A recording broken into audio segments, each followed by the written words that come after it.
Hey everybody, Nick Nanton here, and I'm very excited to have you here for an episode of Now to Next, the podcast where we talk all about what's happening now and what's coming up next.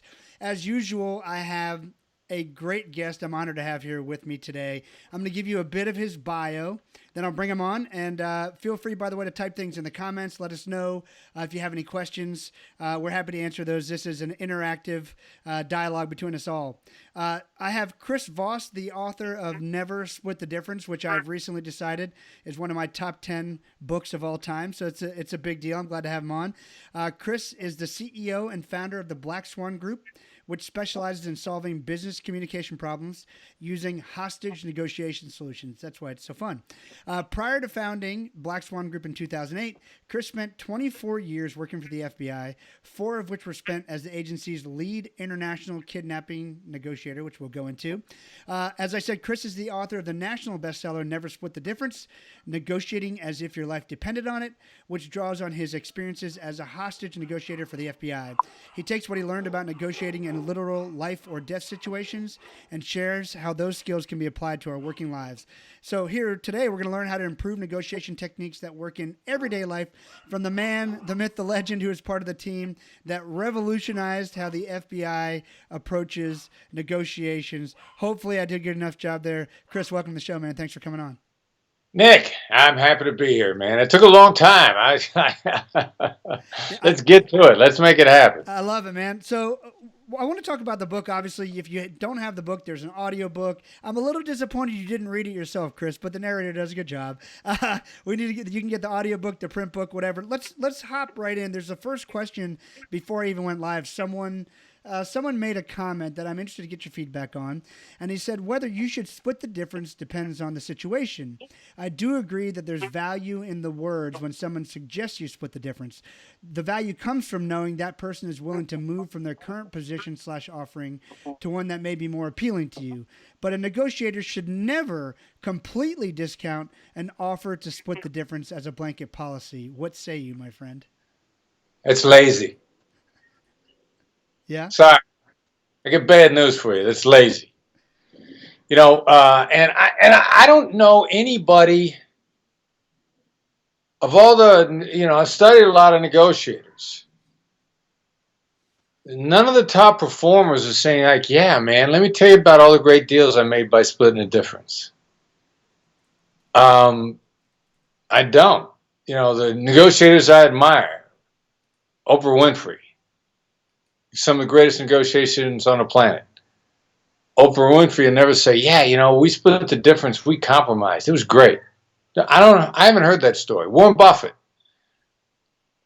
Warren Buffett telling the shareholders, "Yeah, we split the difference, and here's how much more money we made." I mean, I don't know. Never. I ain't hearing it. I don't care what kind of negotiator you think is good. Donald Trump. You're a Donald Trump fan. When did Donald Trump ever stand up and said, "Yeah, I split the difference"? Who are you negotiating heroes? I don't hear those stories. Sorry. Great feedback. And talk about, you give a really good example of compromise in the book, a husband and wife example. Let's share that one because I think it's a very black and white, that's why I use it, I'm sure, example of how splitting the difference and compromise typically doesn't work out. Well, I'm gonna give you 3. Let's pull the trigger on 3. I try not. I won't make it too long. Number 1, husband and wife talking about whether or not I should wear brown shoes or black shoes with my suit. Sorry, let's split the difference. I'll wear one black, one brown. Now, very much in the news these days, Colin Kaepernick. So, whatever side of the issue that you're on, even if you're with him. You know that the other side is incensed that Colin Kaepernick took a knee. You know they're incensed. The players in the NFL are fighting, and the NFL is finally not going to give them a hard time about taking a knee. As if taking a knee is an insulting thing.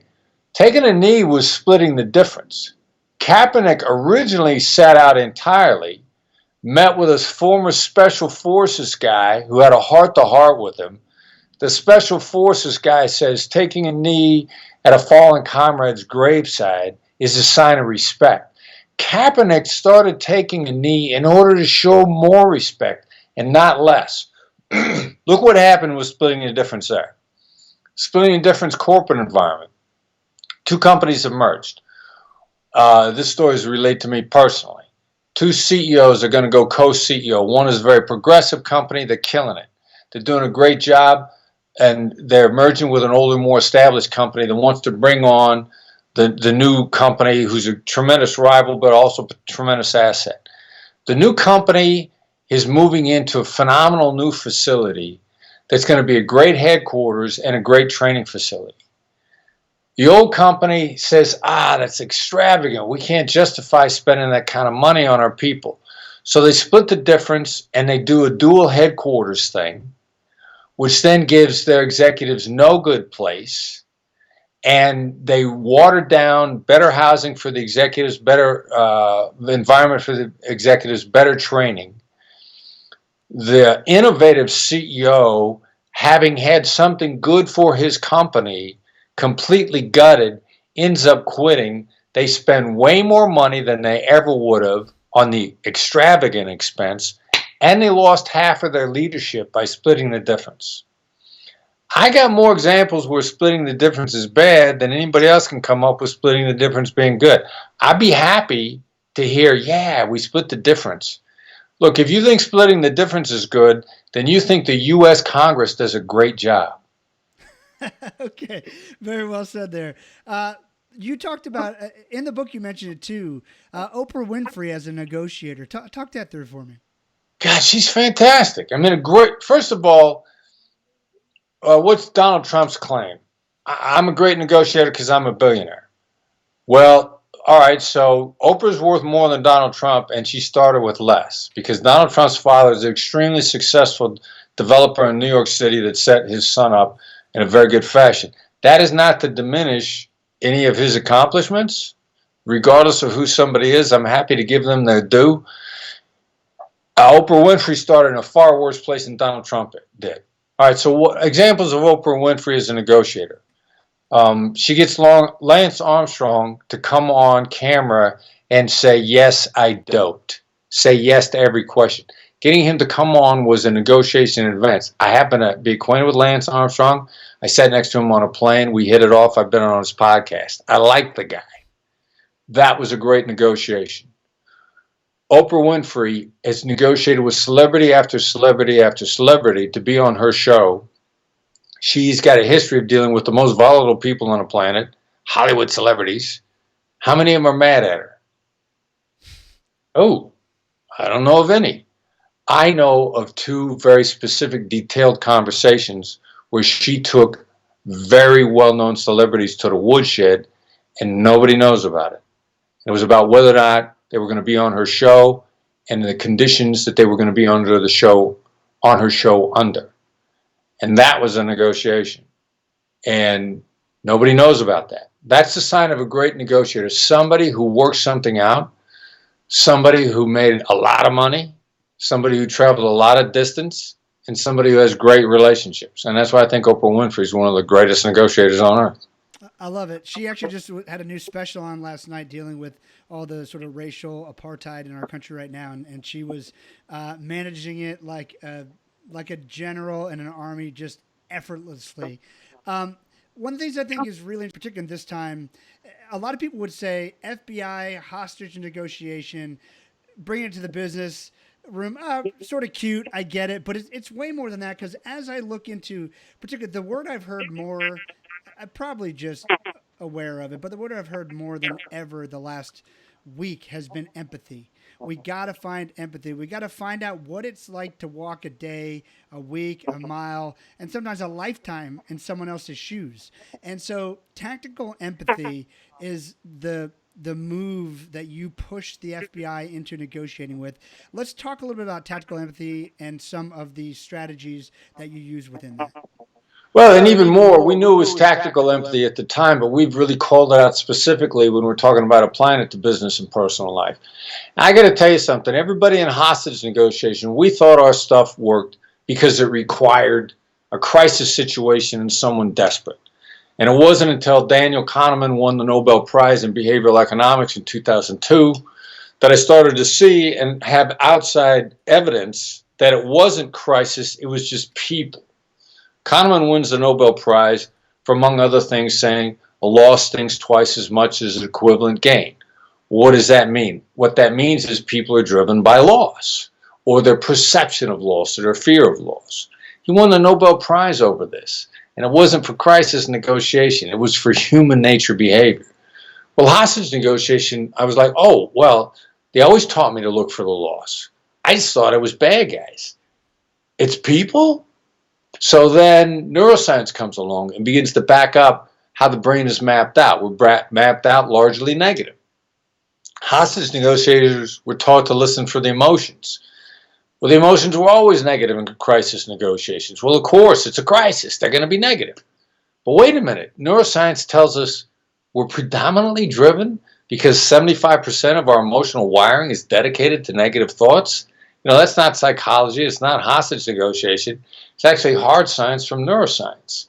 So it ends up being, it worked, these strategies worked in hostage negotiation, not because it was a crisis, but because we were dealing with people.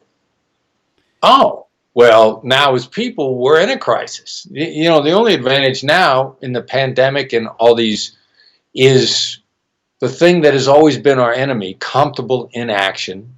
John F. Kennedy has a great quote from the 1960s, the risks and costs of comfortable inaction far outweigh, you know, action, making a mistake, however he put it. I wish I could remember the rest of the quote. Comfortable inaction is our enemy. But in normal circumstances, the pain is not so acutely felt. It's a boiling frog analogy. We can handle the incremental increase in pain until we're shocked at how much we're putting up with. We can't, you know, that's not, in today's environment, everything is accelerated and we've got to make decisions. I love that. In the book, you also talk about, and I thought it was fascinating, when someone gets abducted in a kidnapping, you would think the family thinks that the kidnapper has the upper hand, and you sort of start to undress that logic pretty quickly. I found it fascinating. Let's talk about that. Yeah, you know, it's kind of crazy. First of all, everybody knows that cash is king. You know, who's got the leverage? Person with the money. Well, first of all, the hostage's family are the ones with the money. So there must be an advantage there. Now, who's got the advantage in a buyer's market or a seller's market? Well, as it turns out, it happens to be a buyer's market. There's only one buyer for this product. When you're the only buyer on planet Earth for a particular item, who's got the advantage? So there's two reasons that everybody recognizes in business why the hostage's family should have all the advantages here. But because emotions get dropped into the middle of this, people lose sight of who's really got the advantages, who's got the upper hand in this negotiation. And but I couldn't go to a hostage family and say, hey, guess what? It's a buyer's market. You guys got all the advantages here. You know, I can't take that approach because it's logical, and logic doesn't get through people's brains. You know, you take an emotional intelligence approach in. And the crazy thing, how could I get them settled out really fast? Calling out the negatives. I'd walk in and they'd say, you know, we're scared, we're afraid, we're worried about our son, our husband, our father. And I'd say, perfect. I need you to be afraid. So be more afraid. I need you to be even more afraid than you are now. And they'd go, what? That's stupid. When somebody goes, what? That's stupid, they've just snapped back into a calm frame of mind. So I snap them back into a calm frame of mind. They don't even know I've done it because I've gone in on a completely different approach. So, you know, kidnapping negotiations, once I really understood the dynamics, we had the advantages. You talk about how most kidnappers will come in and make a demand for $2 million, $5 million, let's say on a Monday, and then by Friday you've gone down to a way lower number. Give us an example of that, and I love the humanity of how you're able to get them down by a Friday. Yeah, well, I mean, there are social dynamics that affect everybody's decision making. You know, when do you want the money? Why do you want the money? What's going on in your life? It's crazy. And the first time I got turned onto this, I'm working at kidnapping in Guatemala. My partner's down there. And we're going back and forth, and he tells me, he says, look, and this is like a Tuesday or Wednesday. He says, this thing's going down by the weekend. He said, the locals have told me this thing is going to go down by the weekend. And I remember at the time, I'm on the other end of the phone. I'm like, how do they know that? And and my partner starts to laugh, and he says, because they know that these guys want to party on Saturday night. They know that, like, these are criminals. They want to go drinking on Saturday night. So I'm like, get out of here. And then I thought, yeah, that's got to be where, bad guys, they like to party on the weekend just like the rest of us. People want to let loose on the weekend. It doesn't matter what you do for a living. So I started looking for that, and I'm seeing that pop up everywhere globally. And then I'm watching, Haiti's a revolving door at the time. Bad guys are just, they're in business. They happen to be in a kidnapping business. They're commodities traders. It sounds really harsh and insensitive, but to them, that's what it is. And that's what empathy is really about. What is it to the other side? It doesn't matter what it is to the rest of the world. It doesn't matter what it is to a neutral third party. It doesn't matter what it is to you. What it matters is what it is to them. What it is to the other side is it happened to be what they do for a living. They work hard all week long. Everybody in Haiti is partying on Saturday night. If they got money to go to the bars, they're going to party. Bad guys want to go too. So now we look at this dynamic. They're going to ask for a lot at the start of the week. They're going to chill out. They're not ready to cut the deal on Monday or Tuesday. They're just, they're kind of getting over the weekend. They're trying to decide, is a girl they're looking at going to go out with them? Are they going to get a date? All the same things. This thing's going to get serious about Thursday. They're going to really want the money by Friday. They could probably get through Friday night, but they're going to settle for sure by Saturday morning. And time after time, we pound them down and then we make the deal on Saturday morning. Yeah, because they already missed one night of partying. They don't want to miss the only other one for the weekend, right? Exactly. You missed out on Friday night. You're going out Saturday. It's so funny how that totally makes sense. And at the end of the day, it is so, chilling to think about it, but that's just their business. Their business is kidnapping people and trying to make as much money as possible from it. The first time that occurred to me, I remember very distinctly, I was in a training for kidnapping negotiations. And inside the first hour, we're getting a briefing from the guy that's running the program. He was a mentor and a friend. He said, wherever you go, there's going to be an expected opening demand. There's going to be an expected price percentage of that demand. And there's going to be an expected amount of time that they're going to want it to take. And you need to go to the State Department. You need to go to the law enforcement in the region, and you'll be able to get a really good idea of those three things. And I'm sitting there. I grew up in an entrepreneurial environment. My father had his own business. I studied business in college, and I just remember being shocked and thinking that it's a market. What have I got myself into? They're marketing human beings, and they're treating them like commodities. I just remember being blown away by it.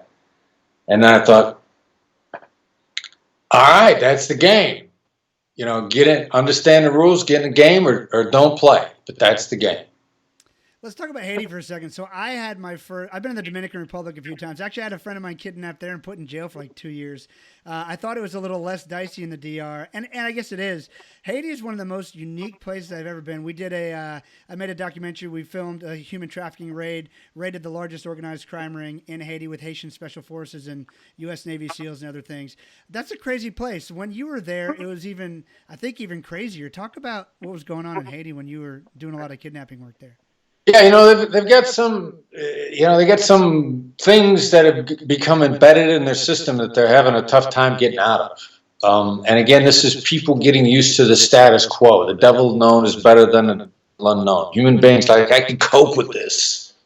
If it changes, I don't know that I could cope with it. And people hang on to some of the worst conditions once they've gotten used to them. And they get issues with everything that they're doing across the board, and they've had a tough time getting out of it. The U.S. has been involved in Haiti for over 100 years.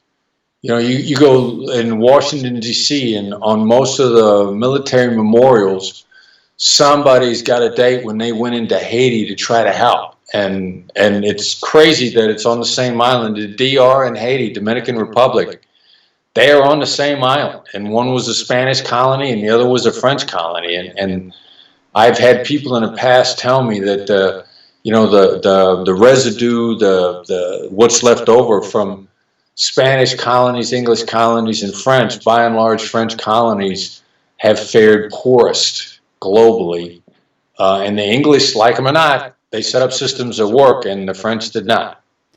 It's the only place I've ever seen people shaking machine guns and burning tires in the middle of the road, and everyone just trying to get around them because you got to get to the other side. Yeah, if somebody was burning a tire and shaking a machine gun in New York City, they think the sky was falling, and in Haiti they just like I got to be someplace, I got an appointment, get out of the way, and just drive it around. It's crazy. It is nuts. We after we did that raid, they say, okay, great, now you need to leave as soon as possible. They're like, why? We're like, we don't know what happens next. We're like, oh great. So we're fighting for flights out of the country. You can see that raid in the movie Operation Toussaint, by the way, on Amazon. Anybody who wants to check it out. It was cool. I'm gonna check it out myself. There's my vest. That's my vest, my flak jacket right there behind me there from the raid. So it was a once in a lifetime experience. I promised my wife. No, hey, you've done more than me. It's all good. I got grounded when I got home because I didn't tell my wife exactly what we were doing. But hey, it worked out. I asked her. I said, "Did you sleep well?" She said, "Yeah." I said, "You're welcome." That wasn't the answer she wanted. You have a concept that didn't quite make it in the book, but it's one of my favorite concepts we've talked about, called "favorite or the fool." Yeah, man. If you don't know who the fool in the game is, it's probably you, right? We've come to discover that every negotiation's got a favorite and a fool. Probably no less than 20% of opportunities that come anybody's way, the opportunity was never there to begin with. It was a fake opportunity. You were the rabbit. You were the fool in the game. You were the comparison. Either to the favorite could be another company, another person.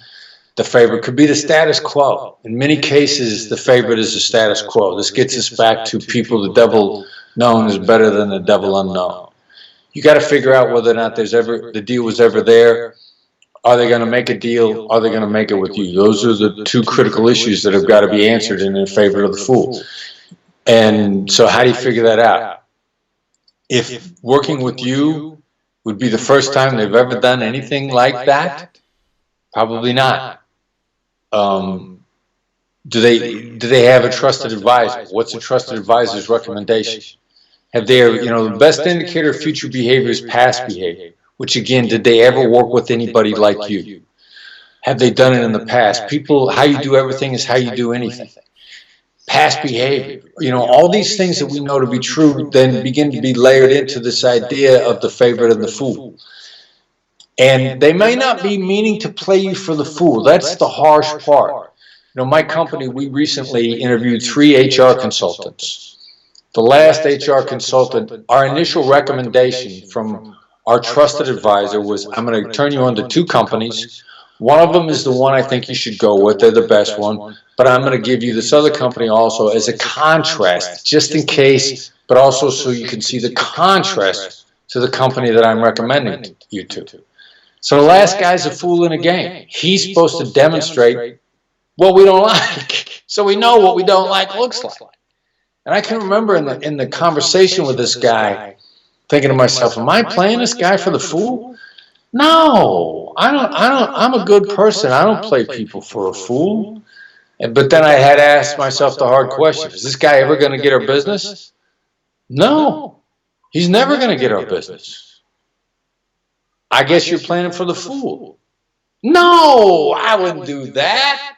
So the whole favorite of the fool, what people have trouble wrapping their mind around is like, I can't see people doing that because I wouldn't do it. Well, first of all, you don't do it intentionally, but you probably do it by accident on a regular basis. It's called due diligence. Oh, well, I'm entitled to do due diligence. Well, how do you do due diligence? You talk to people you're not going to hire. That's how you do due diligence. So it's a big issue. And everyone that we've turned on to this concept, we're running fool in the game numbers as high as 80%. Wow. So even if it's only 20%, what would happen to your effectiveness if you could get 20% of your life back? be a lot. I mean, that's out of every 10 days. I mean, it's 2 more days. That's one more weekday in the mix. Yeah, yeah. So if there's anything to it at all, and the reason why we say the number's at least 20%, somebody turned me on to a book called The Challenger Sale, where they pulled the data and in their specific polling of the data. Now, how did they pull the data? They asked business executives, how often do you solicit RFPs? Do you talk to companies when you're never going to give them the business? It's only due diligence, only. They will never get it, or you just want free consulting. And they got the executives to admit to doing it 20% of the time. Now, if you look at that question, they said, how often do you lie to people? And they admitted to 20%. So that doesn't, the number ain't less than 20. It's got to be higher, because people are not going to over-exaggerate, or they're not going to exaggerate how often they lie. They're going to underestimate it. Yeah, well, I mean, so I'm in my house during quarantine right now. And by the way, I'll put it up on the screen on Facebook. Babs Smith says, hello, Nick and Chris Voss. So we'll say hello back to you, Babs. Babs, the reason I know you, Babs and Dan Sullivan. So thank you, guys. And anyway, hello, Babs. So Hi, Babs. Babs rocks. There, she does. She's the reason the ship runs, right? And so I'm at home right now. Quarantine's more or less over. I actually take my first trip tomorrow. But it's still a lot of social distancing and other things going on in the world, which is good. I'm not passing any judgment on that. But while we're home, my wife has started to realize everything she wants to change about the house. Of course, right now, right? Because she's in it 24/7. And so I think right now I got 2 kids. Do you get to stay? What's that? Yeah. All things that have to go. Do you get to stay? So far. Okay. My 2 kids or 2 of my 3 kids are playing video games straight across. Every now and then you'll hear like a victory yell. I try to get them to calm it down. But then she actually has a consultant here right now looking at how to redo the pantry and the laundry room. And we've had 3 people come in so far, and she said, hey, should I get more than one person? I'm like, well, yeah. I mean, I want to see one of them might have a great idea. One might have something we hadn't thought of. But she's even feeling guilty because she's like, I sort of have a company in mind I want to use. And I said, I get it, but our job's to give everybody a fair shake. But you do go through that process, especially when it comes to free quotes, right? Or free proposals. It's like, well, the more the merrier. However, in most business scenarios, we really just, I mean, I know me, if there's someone I know and I trust, if someone's forcing me to get 3 or 4 more proposals, it's going to the guy I trust. I'm just doing the other crap just because I have to. Yeah, or what if they have an idea?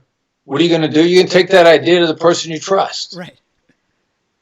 Yes. And that's what people do. And you're not mean-spirited. I mean, you're trying to look out for your best interests. Right. And if you're just willing to accept human nature as it is, nobody's pointing any fingers. Right. But let's accept human nature for what it is. Ignore human nature at your peril is what we counsel people. We could probably have a really interesting podcast if I went and got the closet consultant who's here, brought him in and put him on the mic. That would be fun. Poor guy.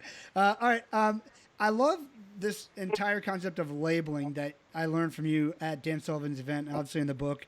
It's part of tactical empathy. I don't want to explain it too much, so I'll let you do it. But let's talk through that a little bit.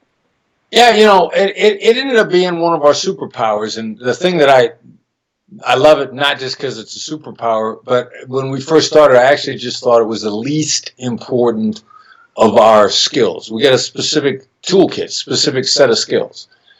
And labeling is just calling out what you hear, what you see, what you feel. And not in an accusatory way.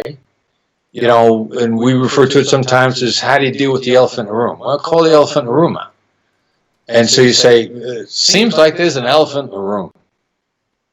And people then go kind of like, yeah, interesting, okay. And it immediately puts it in context or diminishes it. If you disagree with me, if I say, and I think you're wrong, but what I think is not empathy, what's your perspective? If I say to you, seems to me like you're a reason for saying that. Now I'll find out what's causing you to disagree. Most people, even if they mean well, will probably say, well, why do you say that? Well, unfortunately, why is an accusatory word? So you're going to drop them back. You're going to knock them back a bit. Or even if you're your emotional intelligence is high enough that you come to learn that why is an accusatory word. You say, well, what makes you say? Even that's a bit question that people's guard comes up. But if I say to you, it seems like you got a reason for saying that, it's the maximum chance that you're going to drop your guard and lay everything out. And that's the magic of a label. I just sort of kind of labeled something. I just took a wild, emotionally intelligent guess, emotionally educated guess. If you said it, you must have a reason. So it seems like you got a reason. Something that innocuous will create a game-changing moment in a negotiation, in any conversation.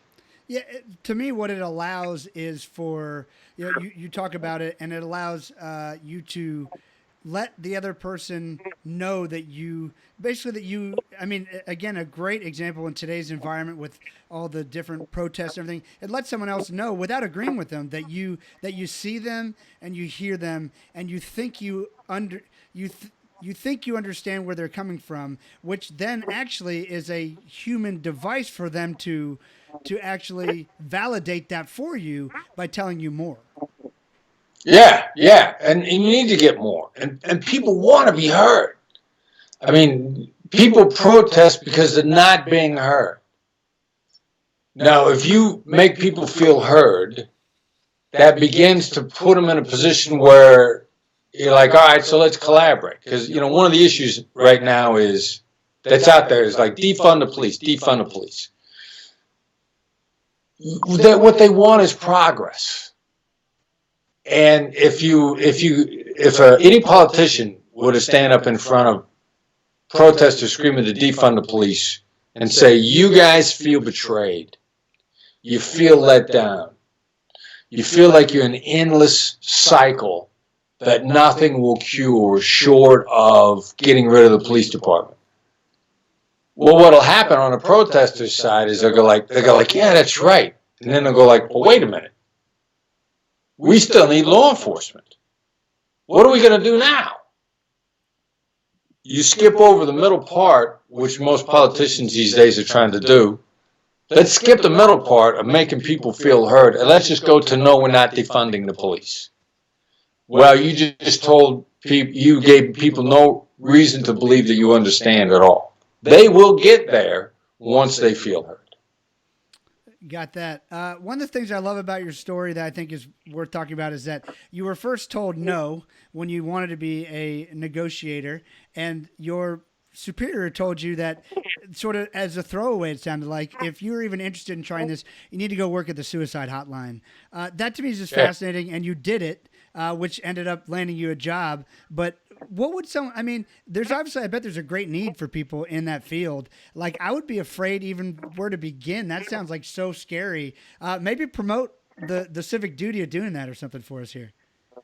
Well, yeah, and let's do it for mercenary reasons. Actually, if you go to a suicide hotline for mercenary reasons, you will do really well because you're going there to learn a skill. I went there to learn, I didn't know it at the time, I went there to learn empathy. I went there to learn emotional intelligence.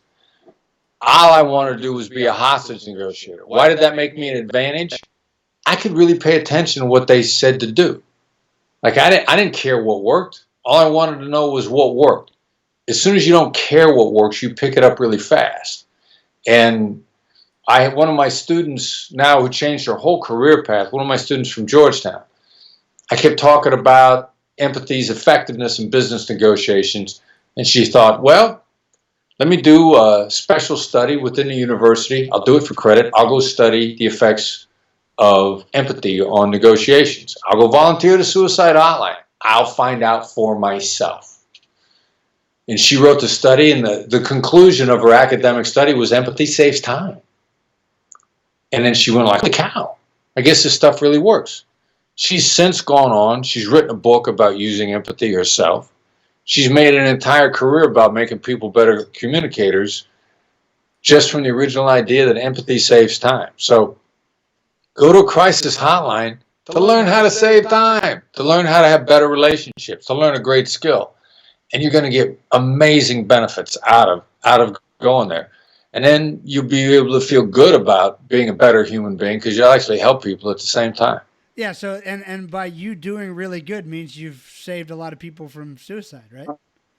Yeah, or just, and actually, I was at a crisis hotline, which meant you save people from angst. Like some people might not be suicidal, but they're so stressed they become completely dysfunctional. And you're going to help those people too. You're going to help them take a step in the right direction. Love that. Another mutual friend of mine and Joe Polish's that you might know, Dr. Ned Hallowell, top ADHD expert in the world.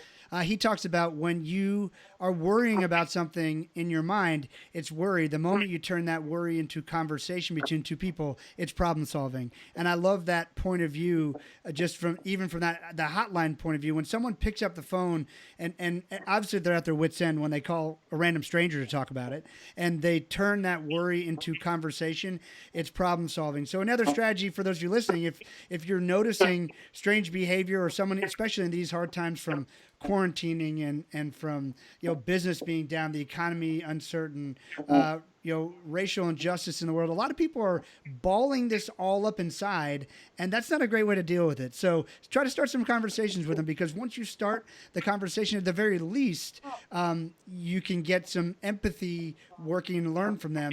And at some point, it becomes possibly some problem solving. One of the other strategies you talk about, Chris, is the two magic words, getting someone to say, "That's right," in a negotiation. Share that with us. Yeah, and the critical issue is that there's a world of difference between that's right and you're right. Like if somebody says you're right to you, you're pitching, you're convincing, you're explaining. Ronald Reagan said a long time ago, if you're explaining, you're losing. So if somebody says you're right to you, you're on the wrong track. Now, when you're trying to articulate what their perspective is, summarize their view, their pitch, get them, make them feel understood. When somebody feels understood, and that's a critical issue, not do you understand, did you make them feel understood? Huge difference there. When they feel understood, they say that's right. And every time somebody says that's right, they feel bonded to you on some level, to some degree. You get little that's rights, you get massive big that's rights. But every single time somebody says that's right, they're telling you that you get them. You make them feel understood. And that's what really triggers change in people, triggers people's ability to cope with their problems. So, in the conversations that you were just referring to, where you talked about, how do you get people into problem solving? Don't give them advice. Hear them out.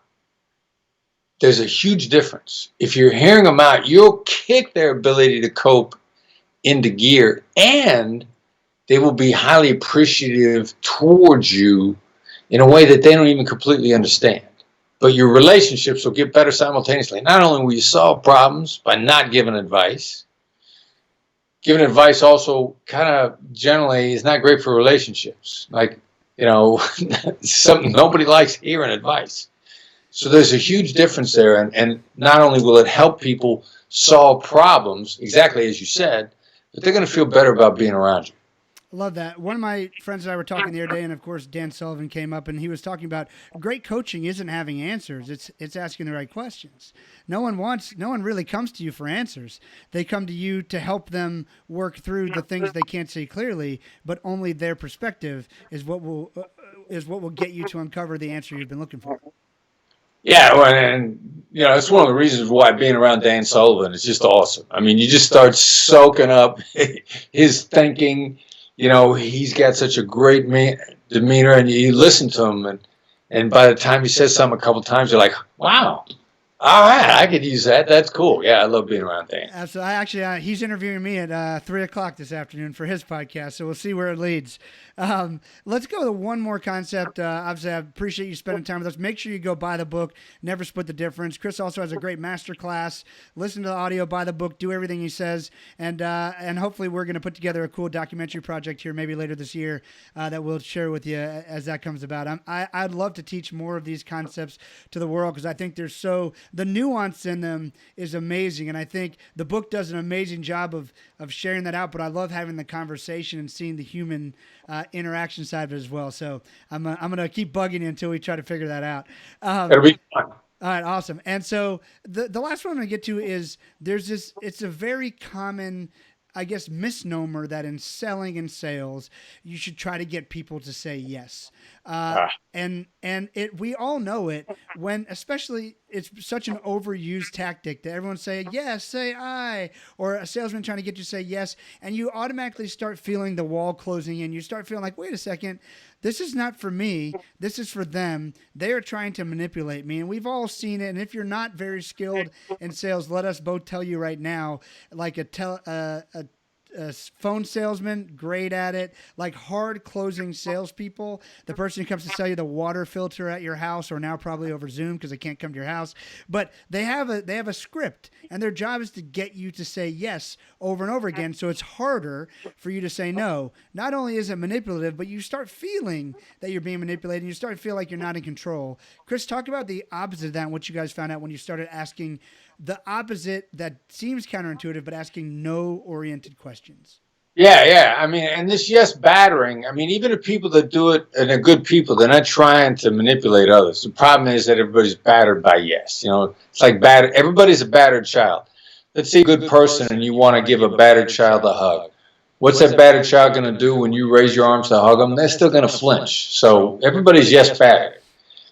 The crazy thing is, though, the exact opposite happens when people say no. They don't flinch. They feel safe. You know, people get into what other people call no mode. You know, I got a client on the phone one time, called, and I said, yeah, you know, we can't get anywhere with these people. They no to whatever we say. And I'm like, cool, change your questions. Like, no, that's not going to work. I go, yes, it is. It is going to work. And they went from, do you agree to, do you disagree? Are you for, are you against? Does this look like something that would work for you, to, is it a ridiculous idea? And we started road testing this and getting instantaneous response, and instantaneous problem solving, and instantaneous moving forward. When people say no, they feel safe and protected. No is protection. So what happens when somebody feels safe and protected? They think, because they're in a position where they feel under no assault. They don't feel like they're being manipulated. Exactly what you said before. People do not feel manipulated when they say no. So if I say to you, is this a stupid idea? You'll say, no, it's not a stupid idea. Let's do it. Or you will say even better, well, no, it's not a stupid idea, but here's what the problems are. And you will lay those problems out completely freely, because having just said no, you feel no further sense of commitment to lay the rest of this out. You actually feel a sense of relief, because then you feel like you put it off on me. Like, all right, so here's the problem. Solve the problems, and then we'll see where we are. Well, that's a great collaboration. So getting people to say no, and then pursuing how they respond at that point in time, because having been made to feel safe and protected by saying no, they can then be very honest with you, and you can figure out whether or not you can work things out. Great advice. One of the things that this all strikes me as is part of a strategy that I always use, because it's the right thing to do. But most people hold back truths in selling. Like, I like to tell people the unvarnished truth. Like, people right now, we're working our agency, we're helping them create their own podcasts, their own blogs and things. And I'm saying, hey, look, just so you know, this is probably a 1 to 2 year investment before you really start seeing return on it.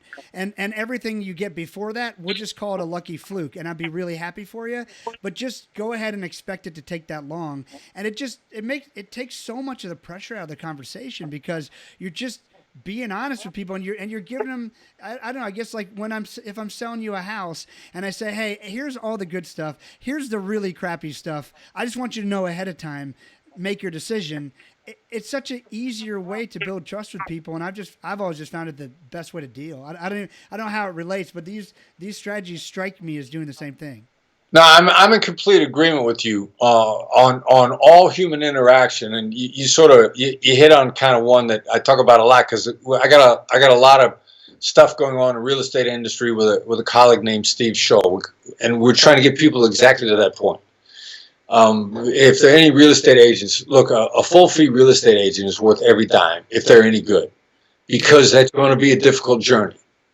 And the agents, most real estate agents go, when the deal is signed, a real estate agent wants to call somebody and say, you got the house. Well, no, they didn't get the house because deals fall out of escrow all the time.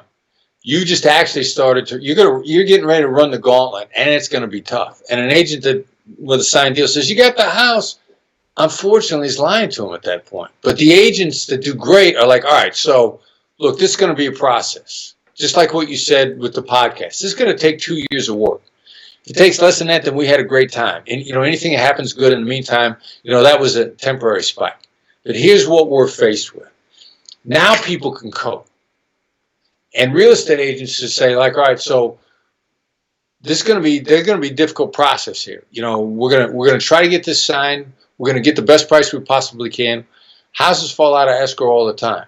So we got to be careful about how we get into escrow, and we got to handle this gently so people don't get bent out of shape and we lose this deal.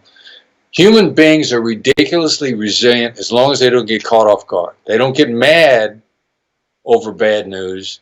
They get mad at getting caught off guard over bad news.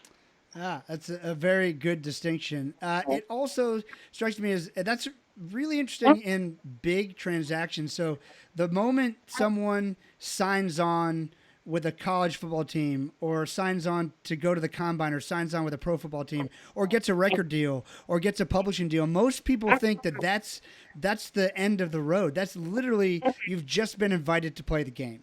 And now you have to know how to play the game. And there's so many parallels to that where people think, I've now made it. But really, the door has just been opened, and you don't know any of the booby traps that lie beyond that door. So having the right representation, I know you'd say the same with the book deal, with your real estate. I mean, these are major transactions in your life. I sort of laugh at most, athletes who try to go through life without either an agent, especially a good coach. I mean, these are very complex worlds with high stakes. You got to have the right coaches. You got to have the right people in your corner. I got to figure out, maybe we'll talk again sometime, how all these worlds collide, because it really is just when the door opens, now the game's on. That's a great metaphor, and that's 1,000% agree. 1,000%. Excellent, man. Well, hey, thank you a ton for joining me. Make sure you go check out Never Split the Difference. You will not regret it. Feel free to give us some comments below. Let us know what you're thinking. Chris, as always, man, thanks so much for your time. Nick, always good talking with you. Thanks, man. All right, brother. We'll see you guys next time on Now to Next. Take care.